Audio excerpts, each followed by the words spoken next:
네, 한 주간 기업 최고 경영자들의 동향을 살펴보는 CEO 풍향계 시간입니다. 이번 주는 조원태 한진그룹 회장과 김동철 한국전력 사장 이야기를 김종혁, 김주영 기자가 전해드립니다.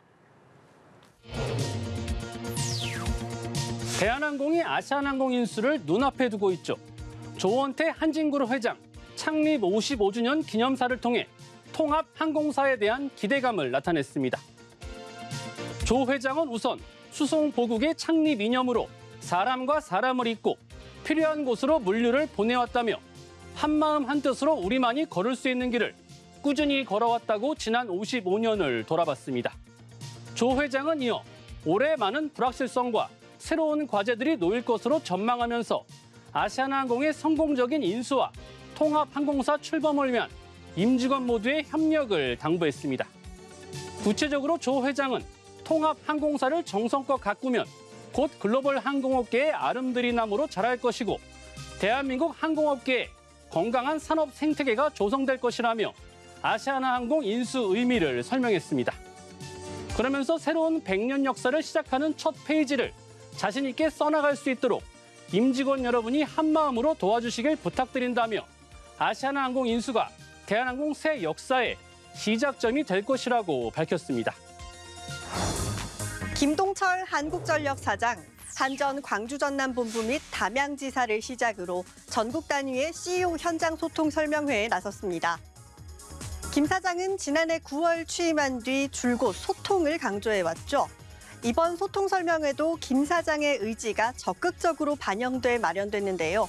첫 설명회에서 김 사장은 지금 한전에 필요한 건 주인의식이라며 내가 주인이라는 생각으로 똘똘 뭉쳐 위기 극복을 위해 매진해야 한다고 말했습니다. 이어 한전의 내부 개혁 및 자구 노력에 대한 국민 요구에 발맞춰 본사부터 사업소까지 신속히 변화해야 한다고 강조했습니다. 그러면서 경영 정상화, 고객 서비스 혁신 등 다양한 현안 과제 해결에 임직원들이 적극 동참해달라고 당부했습니다.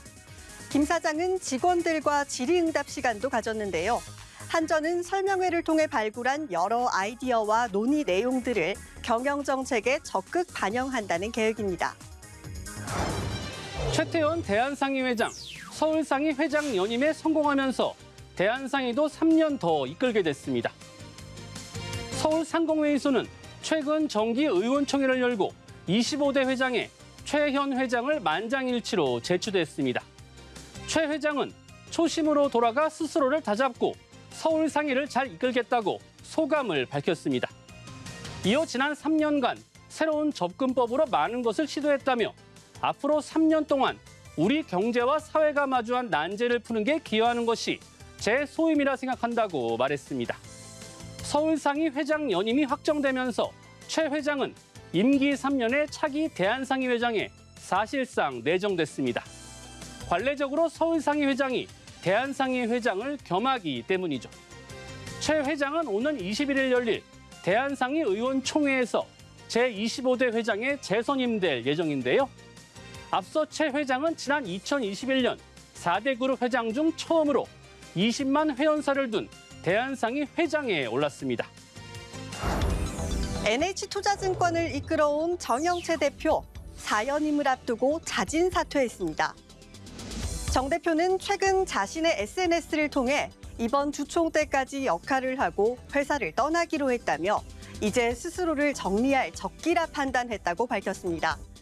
지난 2018년 대표에 오른 정 대표, 2020년 연임, 2022년 3연임에 성공하면서 지난 6년간 NH투자증권을 이끌어왔습니다.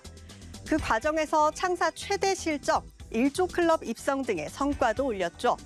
하지만 옵티머스 펀드 사태로 작년 11월 금융위원회로부터 문책 경고를 받은 것이 용퇴 결정에 영향을 준 걸로 보입니다. 지난 1월 법원이 정 대표의 집행정지 가처분 신청을 인용하면서 연임이 가능한 상태지만 업계는 부담감을 느꼈을 거라고 보고 있습니다. 정 대표는 시시각각의 판단이 조직의 흥망성쇠와 연결돼 있는 만큼 여타 업보다 신속하고 정확한 판단이 요구된다며 차기 CEO의 덕목으로 전문성과 고객에 대한 이해도를 꼽았습니다. 우리 수출이 5개월 연속 증가하고 반도체 수출은 무려 6년 4개월 만에 가장 높은 증가율을 기록했습니다. 하지만 소비자 물가가 한 달 만에 다시 3%대로 올라서면서 서민 경제는 여전히 어려운데요. 대책이 필요해 보입니다. 지금까지 CEO 풍향기였습니다.